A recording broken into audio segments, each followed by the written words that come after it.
Welcome back to the Practical Spirituality Podcast. We are so excited to have you on this journey with us, where we explore all elements of mind, body, emotions, and soul through the lens of everyday life.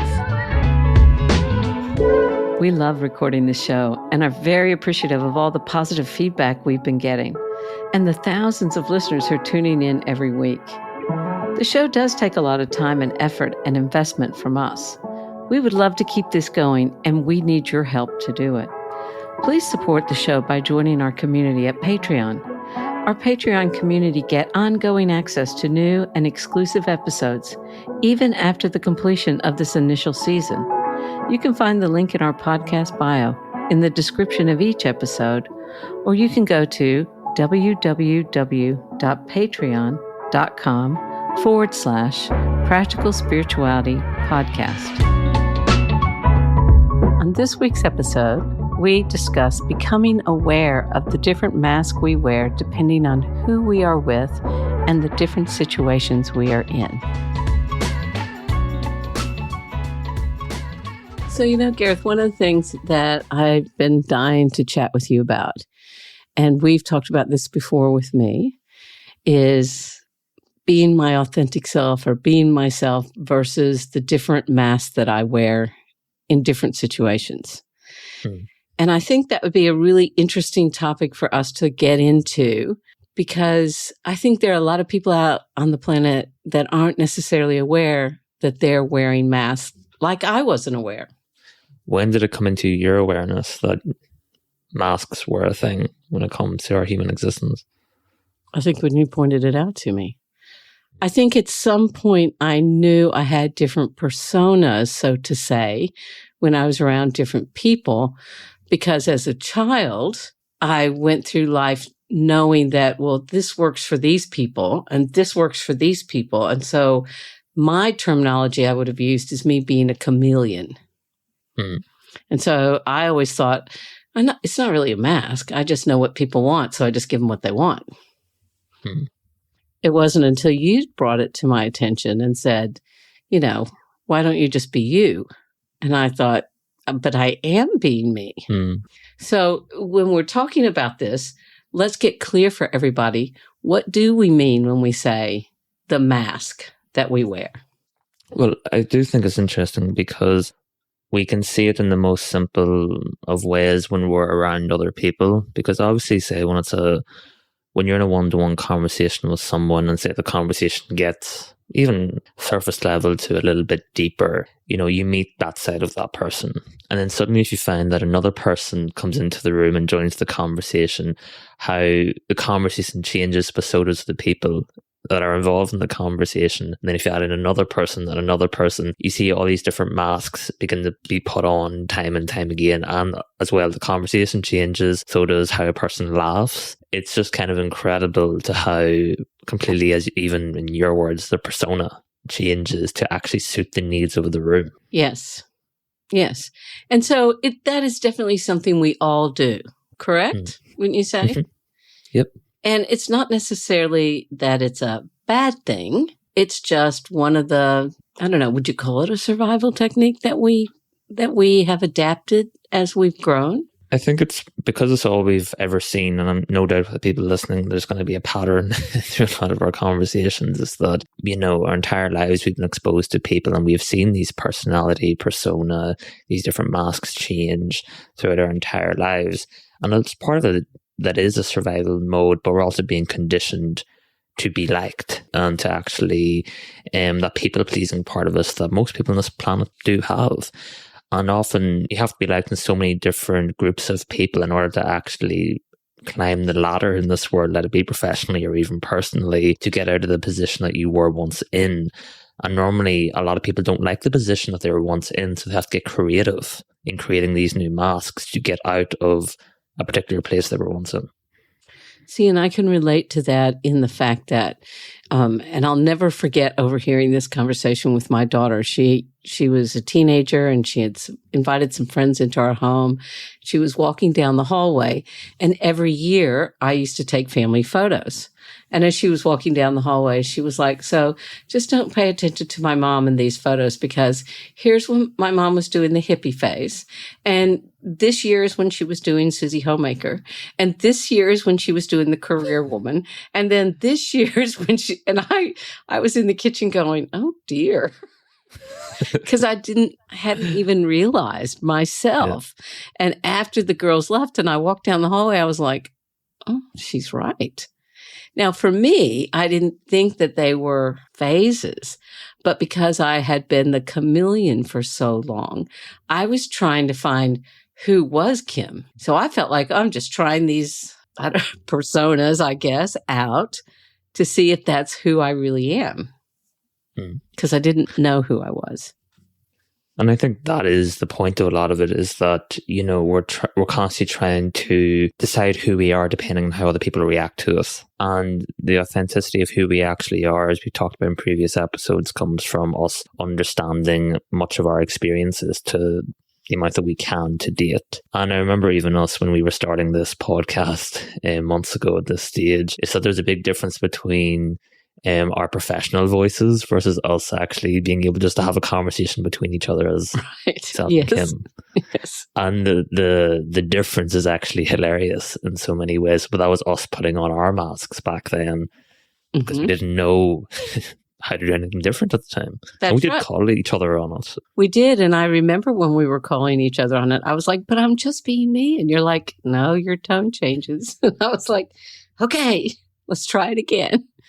Because I guess when we're just having the conversation, because you and I know each other quite well, it's just easy for me. And I probably am more carefree than I would be with people I don't know. So whether we call that the mask and the difference between being authentic or not.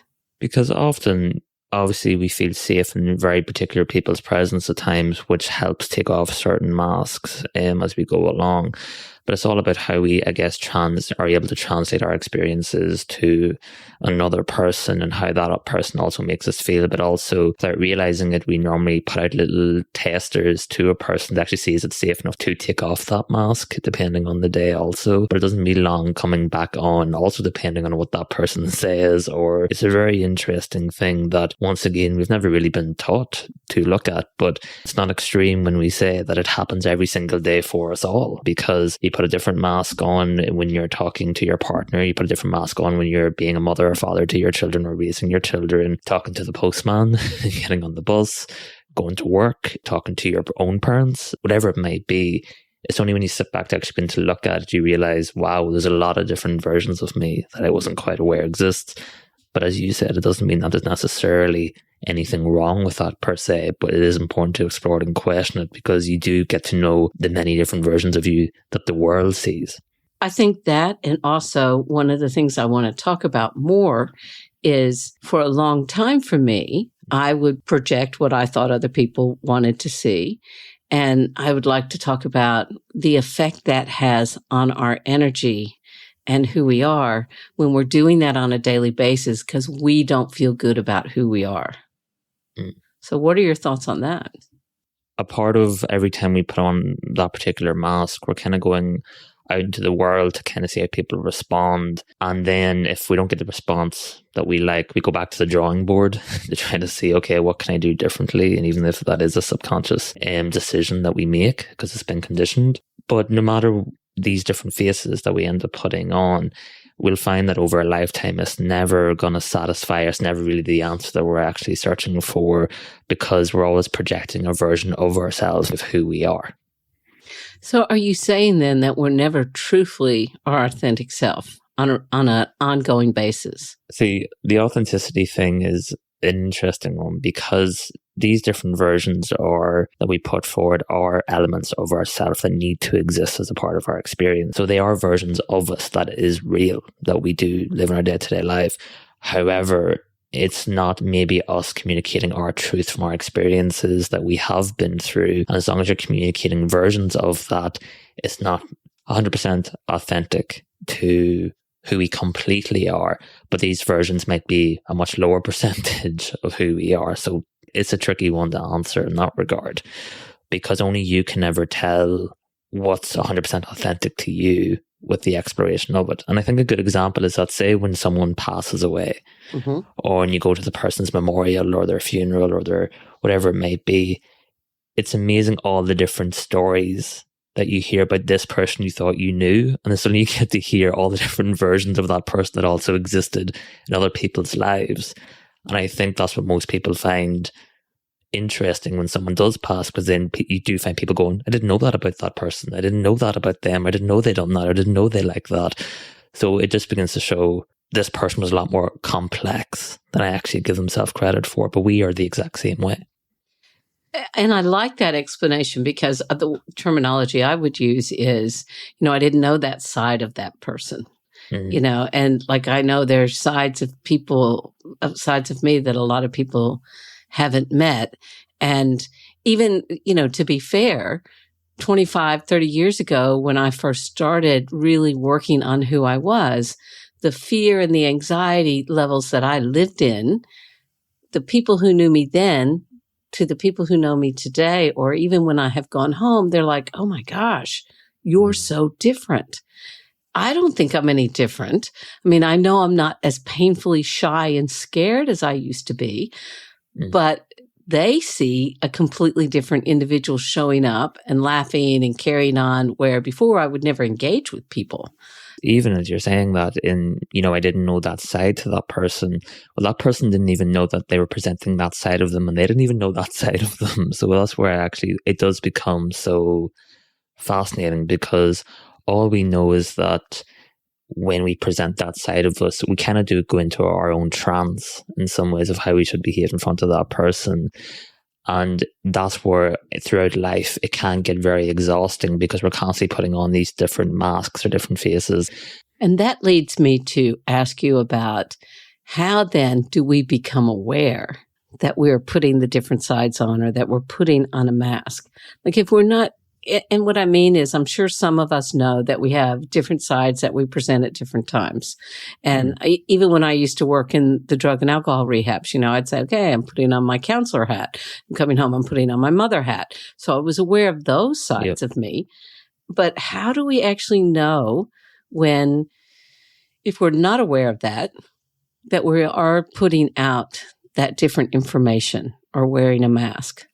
Because I think, as we said a little bit earlier, like, the masks will always exist to a degree. They do have a purpose. It's not as if they're the bad guy in any of these scenarios, because there's a reality to this world. Because even as in your example of, if you go to work, you have a mask, and then you come home as a mother, you have a mask to raise your children.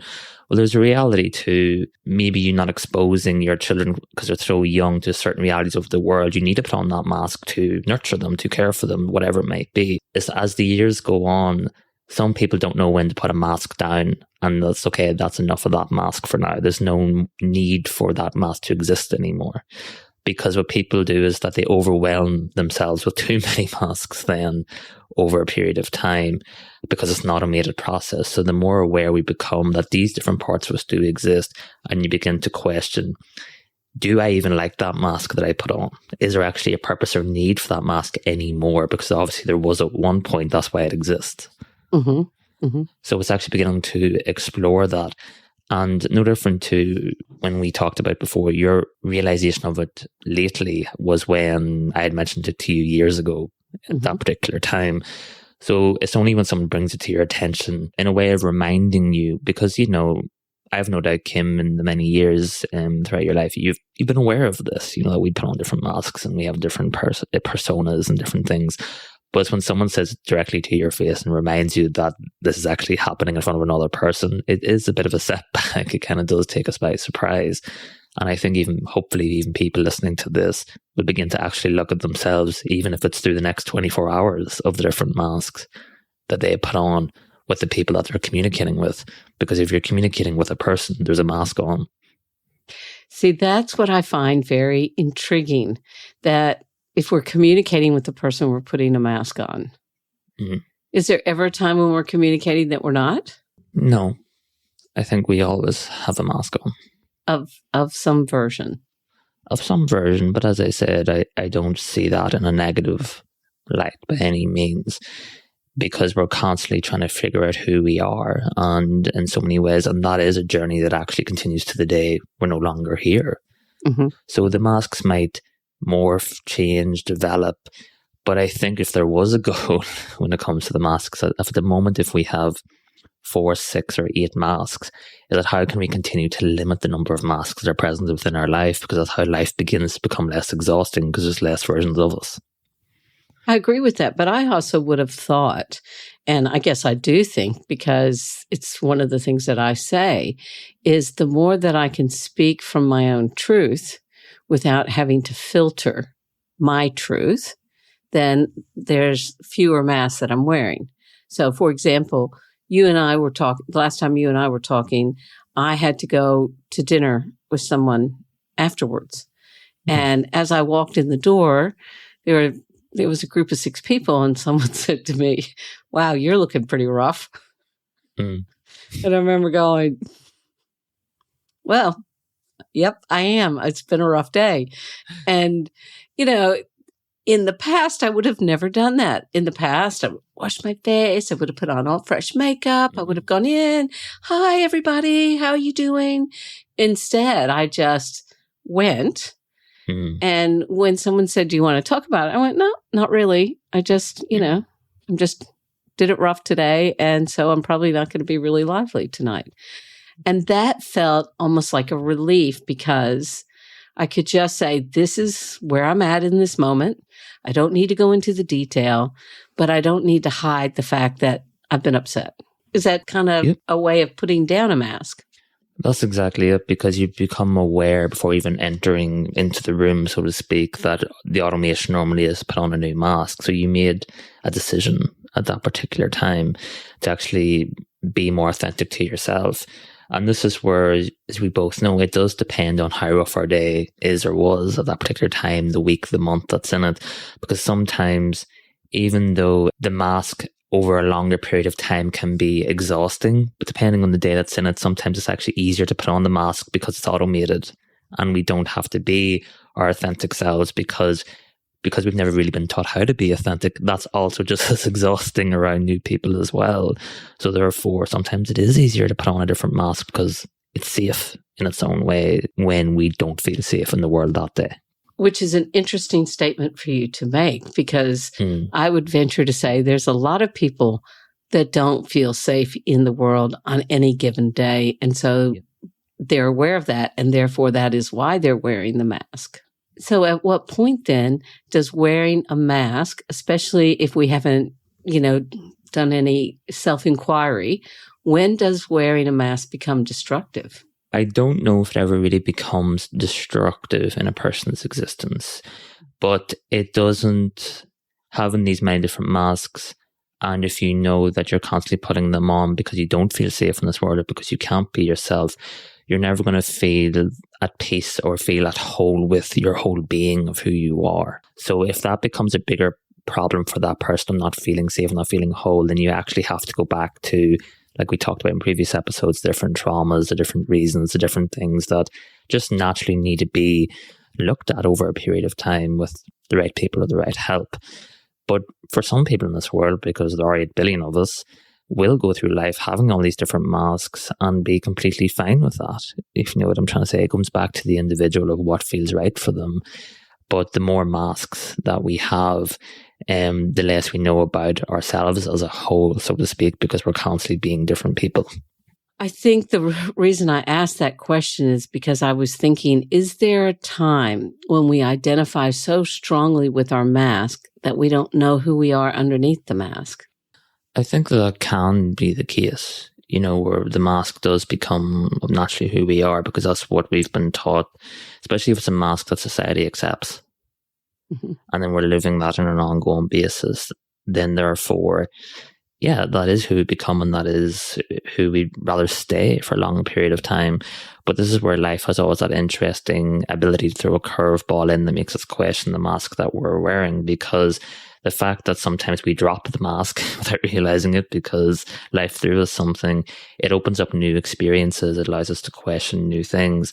So even if we are comfortable with these different masks, I feel like life always has a way to put a spanner in the works to make us question it or view it a little bit differently. And I know for myself, I would say the more that I was able to understand my past and understand who I am and started living more in acceptance of myself and be able to be okay with who I am, the less I needed to put on so many different masks. And I guess that's why I'm wondering, because to me, that was very freeing to let go of trying to be something or show up in a certain way. Because when I didn't have to worry about how I showed up anymore, that it just felt easier to live. So just kind of want to hear your thoughts on that. Because when you actually, and for everyone it's different, when it comes to actually us sitting down and looking at all these different masks independently because we want to, and now that we have the awareness that they're there, it's amazing how you begin to change and evolve the different things internally and externally around you, because you start to see that these masks are only really created to benefit other people. Mm-hmm. And to actually, and for them, but when you realize that other people have just as many masks, that it's just masks judging masks. And I know we kind of touched on this in previous episodes, but it's you begin to question, why do I take feedback or critical feedback from other people when they don't even know who they are? That is a really good point. And so I'd say most people would possibly be saying it's whether they feel safe or not in letting go. And so that still reflects that if I don't feel safe, I'm not trusting myself or who I am, and I'm still looking for that feedback from outside of myself. Is that what you're saying? Yeah, because, and we also have to remember, it's interesting, and I know we will in future explore the topic of trust, but it's that it can be, we wonder why we sometimes struggle to trust other people, because other people are constantly appearing with different masks, so we never actually know who they are, who they're going to be that particular day. That's why a lot of us have a difficulty with trusting another person. But then you have to understand how that also, when we have so many different masks ourselves, how it can be difficult to trust ourselves, because we don't know who's even going to turn up that day, depending on the circumstances that life throws at us, or what people are throwing at us on that given day. I agree. I'm just sitting there thinking about the last time I got triggered. And I know that for many years of my life, if I got triggered, I did my best never to let anyone know. And just recently when I got triggered and I had a response or a reaction, really, because it was a reaction, and how that was not accepted very well by the people I was around, I remember thinking, oh, this is why I never let people see me get triggered, because they think I am being angry when I very clearly know there's fear there, but they read that as anger. And so I found that very interesting, because I was just getting to the point where, no, I don't want to walk around and be triggered with everybody, but I do want to feel safe enough to go, oh, wait, I just need to work with myself in this trigger that's here and actually be able to acknowledge the fear that's there. Exactly. So I do think even when it comes to, say, you being more honest and more authentic to yourself, that might be actually, shall we say, the first original mask that was ever created. That's probably for all of us got a bit dusty over time, because we never really got a chance to wear it, of being that honest with another person. But of course, it's that when we do find that it does take practice, it does take time to actually, for us to get used to wearing that particular mask that we never really been taught to, because we've seen when we do wear it, we do not get the approval of others in this world, or the other people do not like it. So it begins to question, okay, but when I feel this mask of when I'm actually being 100% myself, that I feel more at whole, but the world makes me feel less whole because they don't like how I'm communicating with them. Yeah, not even whole, but it doesn't feel safe. And so naturally, I think if we don't feel safe, we're going to retreat back to a mask that, oh, well, okay, this is the one they accept. I'll just jump into that one again. we have to continue to push those boundaries or those limits of actually wearing less masks and being more honest with the people around us, so that we can build on that strength within us of being more honest and being more true to who we are and to our experiences, and also beginning to dissolve that people-pleasing part of us that created all these different masks to please, well, 8 billion people. We have a mask for every person that we meet. So therefore, it's about how do we continue to simplify the world within us and the world around us when we've taught to make it more complicated, and then we wonder why we're lost. Exactly. And you kind of just answered the next question I wanted to ask, but I'm going to ask it again, because my thought would be, how do we feel secure enough within ourselves to be able to bear ourselves and be in that original, authentic mask? How do we strengthen that muscle? When you understand that authentic part of you, that mask, that being, that part of you feeling whole, that's all based off your experiences that cannot change. Your experiences do not change, can't change, no matter what someone thinks of it, what someone else feels about it. That's your rock. And I think the more that we're able to look at our past experiences, interact with our mind, our emotions, our body, the physical, all these different areas, that continues to strengthen with time. And that's where we continue to find our own voice. Right. And then we begin to see, well, no matter what a mask a person has in front of me, that part of me will not change regardless of how they respond or whether they like it or not. So it's about coming back to accepting all of our experiences, accepting who we are, and being unafraid of that, and knowing that that's okay regardless of what reaction we get to it. It's accepting what we can't change instead of constantly changing for the people that are changing too. So what are some of the things that people can do then, do you think, that helps them identify what are some of the reasons that they're putting on certain masks that might not serve them anymore? I think a lot of it can come down just to muscle memory of us. We just keep grabbing masks depending on the circumstance, even if they no longer serve us. Because if you've been doing it for so long, even coming back to being a mom or a dad or a carer of a child, even when that your particular child might be in their 30s, 40s, 50s or 60s, you still put on the mom mask in their company, even though they're a grown adult now. That is true. And I know from my own personal experience, because my children are now young adults, that I work really hard at not putting that mask on, at trying to meet them in more of an adult frame of mind instead of a mom frame of mind. But this is where it's interesting, because we're also saying that it's not always as simple to see a mask and go, okay, I'm going to bin that one. Because, as you said, even having that mom mask is, and you shouldn't be putting it on, but next moment you look in the mirror and it's on when your kids are in the house. Because that mask is on, and say it might trigger your kids that they're young adults and you're treating them as if they're kids, that causes tension. It might cause, some blowouts at times, but that also causes some experiences as a human being and clashing and whatever it might be. But that's also part of your spiritual experience, not be able to let go of that mask yet, because you still have spiritual experiences and human experiences to have with it yet. So all we can do is become aware that these masks exist and become more accepting that they exist, whether we like them or not. It's kind of irrelevant. That's an interesting point to make. It is kind of irrelevant, isn't it? And, I think because in personal development, everybody's striving to hit that answer, or to get to that place, to get to that non-ego place, or whatever wording people want to use, to where they think they're being 100% authentic all the time. What I'm hearing you say is that's not really ever going to happen. We're going to always be putting on different masks regardless. The masks will either continue to grow, or they'll continue to get smaller. They'll continue to change and morph. But our job is not necessarily to condition the masks, because we've done enough of that with life, trying to condition absolutely everything, and other people trying to condition us. It's that we need to become the observer of that these masks do exist, and begin to question the experiences that these masks bring into our life, and talk about that more, which is us being honest about our experiences while we have these masks.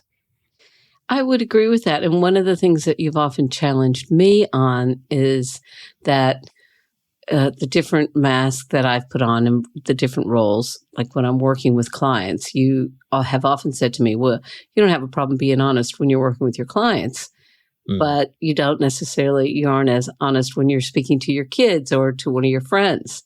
And I found that very challenging at the time when you challenged me with that, because I'm like, yes, I do. And then you pointed out how I didn't. And it was like, okay, so why am I different in that way? And so I guess that's one of the things I would like people to be able to think about for themselves, is to have that moment of reflection, like you said, that observer role, and go, so why is it I'm different with this person than that person? And I know some people would say, we have different levels of exposure to different people. So we have acquaintances, and we have colleagues, and we have family, and then we have close friends. And so, of course, we're going to show up differently in all those areas. Of course we are. But I guess, why is it we have been so conditioned to care so much about what other people think when we're exposing who we are? We naturally have been conditioned to create these masks because we know that if we're not liked by the people around us, let it be with family, friends, when we're going through school throughout the years, it's that it can be social suicide, so to speak, and then we can't climb the professional ladder, we can't climb the ladder in school to actually do well. You actually, in this world, to get places, you do have to somewhat be liked by others for the most part. And therefore, it's that if we have only experienced that when we're being honest or truthful, that it triggers other people, and if other people don't understand their emotions or the importance of being triggered, then you're not going to be a very liked person unless you actually have an understanding of how to communicate this to another person. I agree with that. So basically what I'm hearing you say is it's not really possible for us to function in the different scenarios and the different times in our life without changing our persona. Because we're constantly trying to please different people in different ways. So I think it's only when we begin to become more aware of that these different personas exist, it can become quite interesting to the extent that we are willing to go to get the approval of another person at times. And when you begin to unravel that, it's like a dominoes effect of you actually being able to let go of a lot of that, or begin to realize that that's actually not what I need, but it's what I've been conditioned to want. And I think you need to see it on many different levels of our existence to actually begin to see of how ingrained it is into us at times to constantly change ourselves to simply please other people. So what I'm hearing you say then is there's not really going to ever become a time when we're not wearing a mask. I mean, I personally would like to think there's a time when I'm going to be authentic and I'm not going to care, but I don't know if that's realistic or not.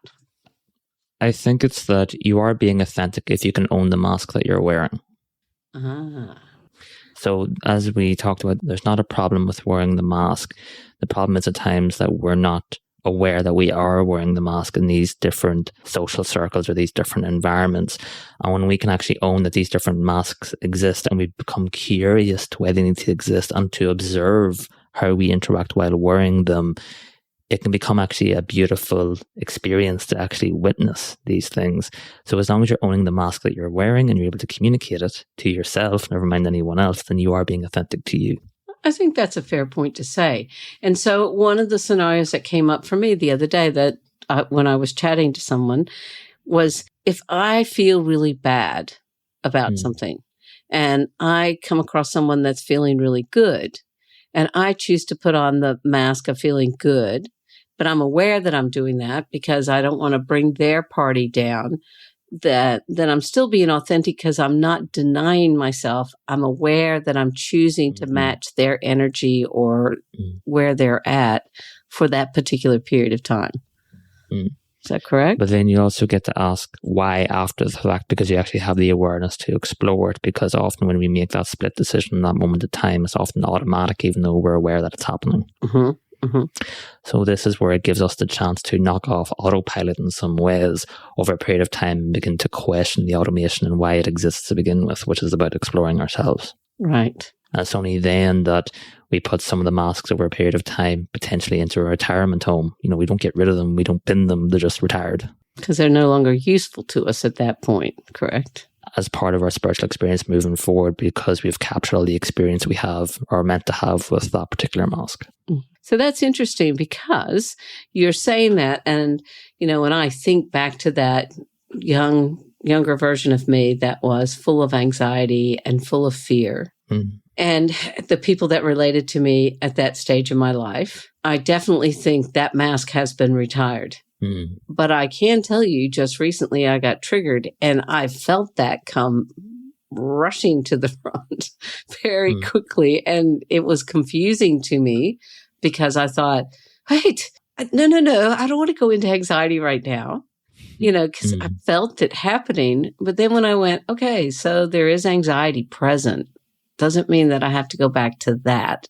Putting a mask into a retirement home is like putting an elder person into a retirement home. They're allowed to come out of their retirement home at times, and you're allowed to visit them. So you are going to see elements of it naturally throughout this life, because it's never as black and white as we like to think it could be. Yes, and I think I want to dispel the myth that we are ever 100% authentic 24/7. That's not a real thing, is it? Especially when we've always been conditioned by other people of who we should be, and then we also happen to have a lot of different life experiences along the way that are unique to us. There's always going to be this back and forth throughout life, which is what makes our individual experiences so unique and something that cannot be repeated by anyone. So this actually is so beautiful. But if we're able to own that fact, then you are being authentic to you regardless. See, and when I hear that, what happens to me is that just sounds like such a kinder, gentler approach to deal with becoming self-aware and learning about these things, instead of having that rigidity of, okay, I didn't even know I was wearing a mask. That's it. I'm getting rid of it, and I'm never going to wear it again. Or if I see a mask show up, oh, I failed again because I haven't been authentic. That's not the goal, is what I'm hearing you say. Exactly. Yeah, I like that a lot. So then, if we were to talk about, if I'm able to be authentic without filtering my truth, if I just show up, I'm very truthful, regardless of what that does to the other person, am I being mask free, or is that part of me also just another mask? I think it is, if we're talking the subject being about masks, I do think it's a mask that you're quite aware of that you're wearing at that particular time. And I think we'll always wear masks within reason. It's just whether we're aware or allow ourselves to be aware that this is actually happening with the person, and whether we're able to own it or not. Very good. I think I like that. And I think it's important because, I want to share a story with you just quickly about when my son was in high school and he hit his senior year. His school took groups of the boys off and they did a weekend together. One of the exercises that they did was it was an exercise in trust, I think, where they did plaster Paris mask for each other. So one person had to lay on the ground with a straw in his mouth, and they put the plaster Paris all over their face and let it set. And, they had to trust the other person to do that. But then at the end of the weekend, the whole idea was for them to get into groups, and they shared about taking off the mask and who did they have in their life that they felt safe enough and authentic enough to be able to share their fears and their hopes and their dreams. And I found that to be I just thought that was a wonderful exercise for people to go through, to even bring that awareness to someone at that age. And so it doesn't mean that they're never going to put a mask back on. It just means that now they're aware that they do this, and they do have certain people that they trust to talk about their truth to. I thought it was important. I'd love to talk to my son one day and ask him what he thinks about that now, and what his impression is of it now, all these years later, that he's, because he's now a father. So it will be interesting to find out what his response on that is. Because it comes back to your kryptonite word, acceptance. And the acceptance of that we do wear these masks, our ability to accept that is our reality, and accept to why these masks need to exist, and to accept how they'll always play a particular role in all of our lives. But also it actually allows us to understand our human experience much more better ourselves, but it actually allows us to understand our interactions with other people also to such a larger extent. And that can bring a whole new level of awarenesses and acceptance once we take the time to explore it. I think that's a really good point, which means we probably need to do an episode on acceptance, because as we start to do that, if we're going to look at things like that and become aware of it, then it becomes about how do we get to that place of acceptance. Thanks so much for listening. We hope you enjoyed this episode. If you would like to explore these topics more with us, please go to www.patreon.com/Practical Spirituality Podcast. Not only will that help us keep producing these shows, but you'll also get advance access to each new episode, the opportunity to ask questions directly of Gareth and I, input into what topics we will cover on the show, access to exclusive content not available anywhere else. See you over on Patreon.